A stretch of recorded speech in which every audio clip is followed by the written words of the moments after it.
Hello students, hope you're all doing well. So students, in today's session, we will be discussing few more topics which are related to the third module of this particular subject. Okay. So the next topic that we will be discussing for today's class, which we will be starting off for today's class is talent development budget. So what do we mean by talent development budget? See, we know that companies do have a fixed statement called as a budget. Now, the budget is basically used to make a detailed assessment of the expected cash inflows and expected cash outflows. What are the various sources and avenues from where the company is going to get money, and what are the various sources and avenues where the company is going to spend or invest money. So, a format is given to the companies or is being used by the companies where they depict the necessary cash inflows and cash outflows, and that projection is what is being done with the help of a budget. So as we all have a budget for various purposes which are being used by companies, there is also a specific type or a special type of budget which is also termed as exclusive budget for the company, especially with special reference to talent friendly organization, and that budget is rightfully termed as the talent development budget. Okay, so what is a talent development budget? Very similar. It is very alike to that of any other budget.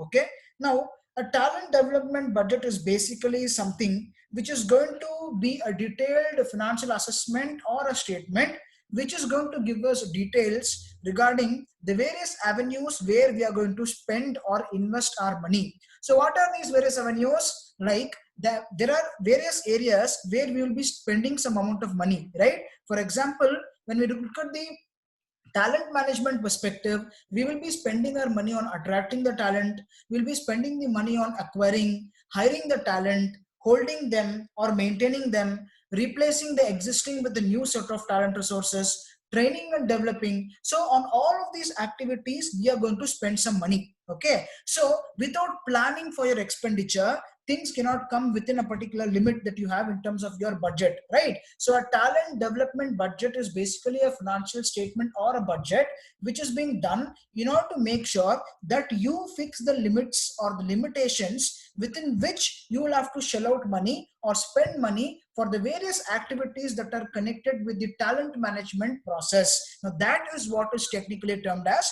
a talent development budget. The next topic would be the steps in the preparation of a talent development budget. So when we talk about the steps, we need to first understand the various elements which are going to be a part of the talent development budget. The first is cost of attracting, hiring and holding talent. That is going to be the first element. So how much amount of money is required for you to spend on on activities like attracting the talent resource, hiring them, holding or maintaining them, all of these things. The second element is the total amount of money which is required for you to spend on training and developmental activities of the talent resources. And the third is going to be the amount of money which is required for us to replace the existing talent who has potentially become outdated with somebody else who's having great potentials and who's going to become the best talent pool resource for the company. Now these are the various elements that we take into consideration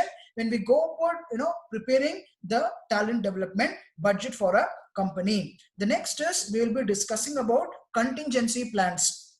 What are contingency plans? See, students, even before we understand the concept of contingency plan, we will have to first understand the term contingency. Okay, contingency or contingencies are nothing but the uncertainties or risks which are associated with any area or any aspect under consideration.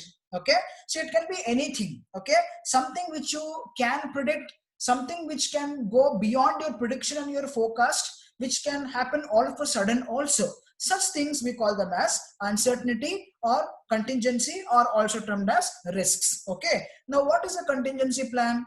It is nothing but you have to make a plan well in advance for any sort of untoward incident which is going to take place. See, we call it as contingency because number one, it is an uncertainty. Number two, you cannot precisely estimate or predict the occurrence of such uncertainties. And number three is that if in case such things happen, how are we going to overcome it, or how are we going to face that particular situation. So all these three major critical factors will be considered when we make something called as a contingency plan. So contingency plan is nothing but planning well in advance, preparing well in advance for whatever unforeseen event is going to take place, or risk or uncertainty which is going to occur in the near coming future. So going by the slide, it says it is a plan developed with special focus on the talent resources. Obviously, yes, we are talking about risk associated with the talent resources of the company, and what are all the unforeseen events which can potentially take place tomorrow. Accordingly, we will have to make some plans so that we don't face that particular situation, which is also termed as a crisis situation. And finally, it can also be alternatively termed as a talent disaster contingency plan. Fine. The next would be talent building or building talent, which can be alternatively termed. Okay. Now, how do we go about building talent resources? What are the steps? Even before going to the steps, what is the concept of talent building? Fine. Let us discuss. See, talent building is an exercise performed by corporates in order to identify talents in relation to their relative skill levels, which is nothing but we need to first know at which level do they stand, who the talent resource stand, with special reference to their skill levels. Are the talent resources coming under unskilled level, or semi-skilled, or fully skilled level? Only when you come to this, only when you get this clarity regarding where the particular talent resource is standing in terms of a skill level, only then you will be able to decide what all activities and initiatives have to be taken in order to further build the talent resources in terms of making him a holistic individual, making him become more competent, so that he can be used as an asset for the company at various points of time. Fine. And then it is basically, now this concept of talent building is basically a systematic process, okay, of converting the unskilled and semi-skilled talent resources into skilled by imparting them with the skills which is required through adequate training and developmental campaigns or programs. And then now we will be discussing the process of building a talent. First is, we will be talking about the first step, that is planning. Second, attracting or attract. Third, assess. Fourth, development. And fifth is going to be rewarding. So let us discuss each of these points one by one. The first is planning. So what is that we are going to plan here? What is it that we are going to get ready for? Okay, you see here, employers' capacity in managing talents. It is nothing but you must plan for if you have the right number of employers, and if whether they are having the adequate number of capacity potential in order to manage the talent resources. Number one. Okay. Number two, you must also plan for the talent alignment with the company goals, which is nothing but align these talent resources with respect to the company's long-term goals and short-term goals, or the purpose without which whatever you do, it is not going to give you the desired output. Fine. The second point is attract. Now, what do we mean by attract? Attract here means attract the right talent in order to maintain the worth of talent acquisition activity. Obviously, yes. See, you cannot choose anybody randomly and take them for the talent building process, isn't it? You have to choose only the right talent, and according to the level of skill that he possesses, you will have to impart him with the required amount of training, so that you will be able to push this process in a much more effective and successful manner. And the next is assess. So what are we going to assess? Here, assessment is nothing but evaluation. Evaluation of what? Evaluation of the knowledge that the particular candidate has, or the talent resource has. Number two, the ability to accept challenges. Yes, you should check whether that fellow has the ability, the capacity to accept challenges and face challenges. Number three, you must also see what is his competency, how effective is he using his competency, does he has the potential to push his limits in actually broadening his competency level.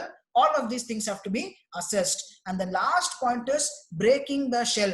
You must find out whether if the talent resource has the capacity to break the shell and come out of his shell and easily explore and become more adventurous and much more risk taking, so that such people are going to help you in taking the company forward at times of crisis as well. Fine. So we have discussed the first 3 points, that is the steps involved in the process of building a talent: planning, attract, assess. Then we go to the fourth step, that is development. So this is going to be the crux or the main area where the activity takes place, that is developmental activity. Okay. So how do we impart development and how do we develop the talent resources? Number one, we will allow people from external areas or external avenues who will come and give you the training. That is nothing but training from external sources. It can be some companies who specialize in giving that particular type of training, or it can be some consultancies, or it can be some agencies, or it can also be some parties who are, who can take it up on a freelance basis, who will come give you a training, and for that in return they're going to take some fees or commission. The second is training from the internal sources. Now, internal sources here specifically refers to identifying some seniors or some supervisors or some experienced employers who can act as a trainer, and that person is going to impart the training process or impart the skills required through the training in that particular session. And the third would be cross-functional job assignments. Now this cross-functional job assignment is much more practical. It has a wider scope in terms of its implementation also. You know why? Because in the previous sessions, that is the first and the second one, that is external and internal, we are referring to training, but not necessarily training has to be coaching, right? So it might be a one-way process also. But in the third one, and as well as the fourth one, it is going to be a two-way process, and it is going to be much more hands-on study where you will be given a job assignment. I'm talking about the third point, where you will be given the job assignment, and this job assignment is not restricted to only one particular functional area or domain. You will be made to work on different functional areas and domains, and accordingly you will have to initiate the process, and accordingly you will be able to learn in that particular process. That is how cross-functional job assignments help people to get a hand-on experience, not only just giving the not only giving you the conceptual clarity, but also helping you understand the practical dynamics that is to be known when you're working on a particular assignment. And the next is job rotation. So as we all know, job rotation is nothing but you will be given multiple tasks, and you need to make sure that you play the job well and pursue your goal well, and that is going to become more like an exercise, because job rotation increases the flexibility, increases the adaptability element of the talent resource, and that is also going to give you a very good exposure in terms of understanding several dynamics involved in performing one particular task. And finally, the last step is rewarding. Obviously, yes. See why rewarding is important, because rewards are basically used as a source of motivation which can actually push the limits of the employees. Number one, it can push the limits of employees, those who have not excelled their performance. Number two, it can act as giving them some sort of positive applause or giving them some positive support for those people who have actually done extremely well on that particular job. So it's like recognizing the efforts of the people who have contributed to the company. So these are the various steps that we can potentially discuss when we talk about a topic on the process of building talent. Fine. The next is leadership coaching. Now, what do we mean by leadership coaching? Very simple. As it is given in the frame or in that particular phrase itself, sentence itself, it is understood that leadership coaching is nothing but it is a kind of a coaching session which is being exclusively given for the leaders in the making, or the leaders who already reached that particular title. Fine. So let us discuss what leadership coaching is all about. Fine. So the coaching provided to the leaders who have excelled the stand of performance is what we understand by leadership coaching.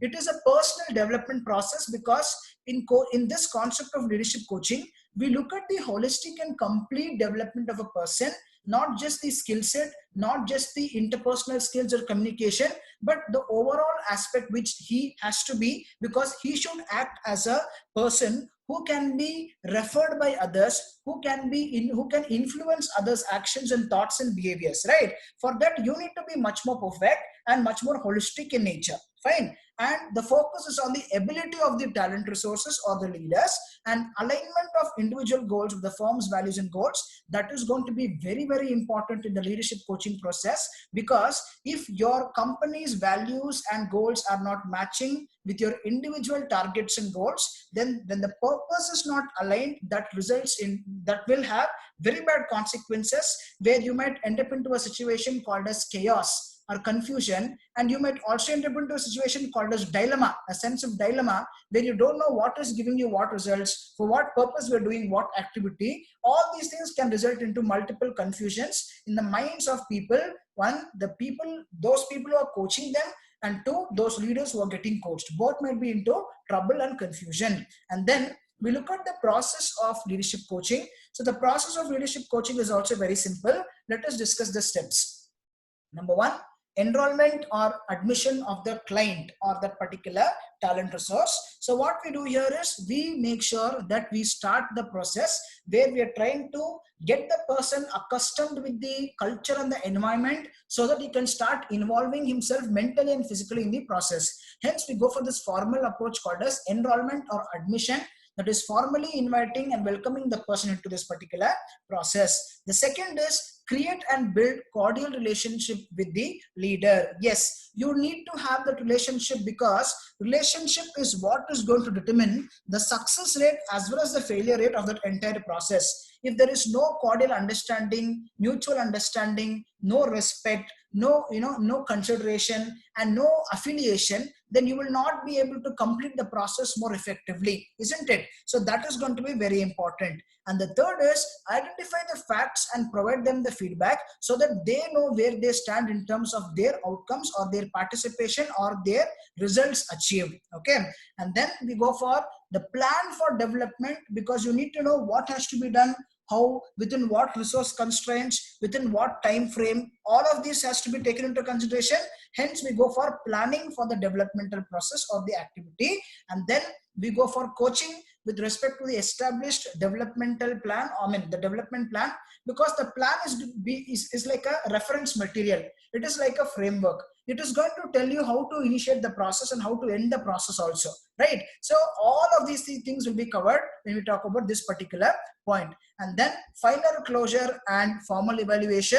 Now final closure is officially end the process, and formal evaluation is like a mechanism wherein you try to check to what extent this particular process has been effective in terms of giving you the desired result and outcomes. And last is planning for decision on future steps ahead based on the results achieved in point 6, that is evaluation. Fine. All of these steps will be considered when we discuss about the process of leadership coaching. The next thing that we will be discussing is the 7 C's of leadership coaching. Number 1, context.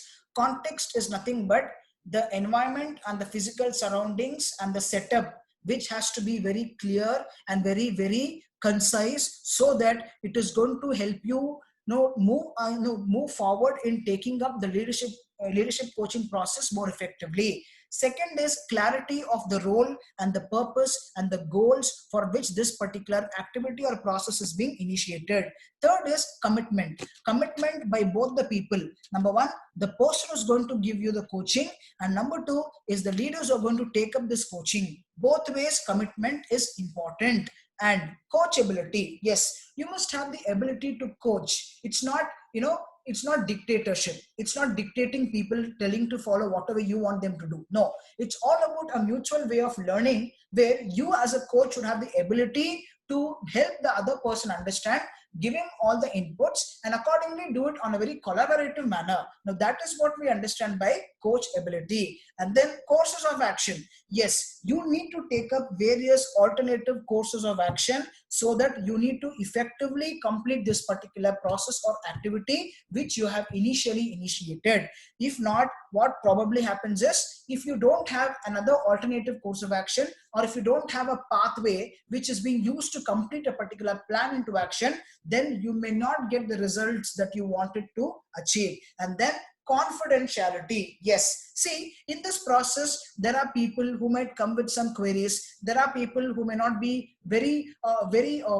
fast in picking up. There might be some people who takes time and who are a little bit slow, and they might have their own personal reasons for all these things. It can be physical reasons or psychological reasons. So whatever is happening as an interaction between the coach and the concerned and the participant, these things should not be shared with others, because it is going to put that person down emotionally when you disclose certain personal facts about that person. So you must keep it very confidential and make sure that you are working on the base of trust and confidence. And finally, there should be chemistry. Chemistry is the kind of rapport that you people have in the process. Only when you have that spark and that connect between yourself, you will be able to successfully complete this process without any issues and problems. And the next is we will be discussing about value driven cost structure. Now, what is value driven cost structure? See, it is nothing but it is a measure of quality of work performed versus quantity of work performed. Yes, quality of work versus quantity. Technically speaking, both are important. At the same time, you must make sure whenever there is quality, you cannot compromise on quantity. Whenever there is quantity, you should not compromise on quality, which means both things, they are, two sides of the same coin. You must see, when there is demand for 100 units in the market, you must give them 100 units, which is all about the quantity. At the same time, you should not compromise on the quality of every single item, and that is going to be very important, isn't it? So managing both together becomes very important, and that is what we are going to be discussing under this topic. Fine. Now, some companies obviously focus on the cost element because it's all about how much amount of money you spend. Okay. Whereas some companies focus on the value creation that they do to the customers. Like, for example, it can be giving them customers customized or personalized service. That is nothing but changing the service process or the module itself according to the requirement or the expectation of the buyers, number one. And also make sure that you put in certain involvement personally so that you are trying to meet all the requirements of the clients. Now, all of these things are going to be very important. Now, that is what is going to be your value creation to the customer. Okay. Then the business model of an enterprise. If you look at the business model of a company, there are two things, as we already saw in this previous slide. Company will focus on cost on one side, company will focus on the value on the other side, isn't it? So here, similarly, any company, the business model can be split into two. One, cost driven business model, and two, value driven business model. So cost driven business model is nothing but for anything and everything that you do, you're going to account it in terms of how much money has been spent for that particular activity, process, or that particular aspect. And you will also calculate how can you get back what you have invested or spent as a cost element in terms of the profits or margins attained by that particular company. Now, this can be for a manufacturing or a product oriented business, or it can also be for a service industry or a service company. Fine. On the other side, we have value driven business model. Now, in value driven business model, we are looking at what is that value that you can create and deliver to the clients or the customers. Now, that is important because you can somehow manage your cost and somehow you can handle your cost and somehow you'll be able to balance it off.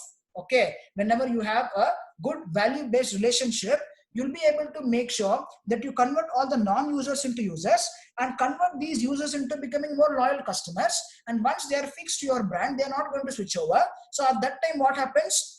Because of value that you have generated or delivered to them, they are loyal to you, and thereby they are giving you more business, whereby you will be able to handle your cost, isn't it? So always don't look at the short-term benefit, that is cost-driven business model.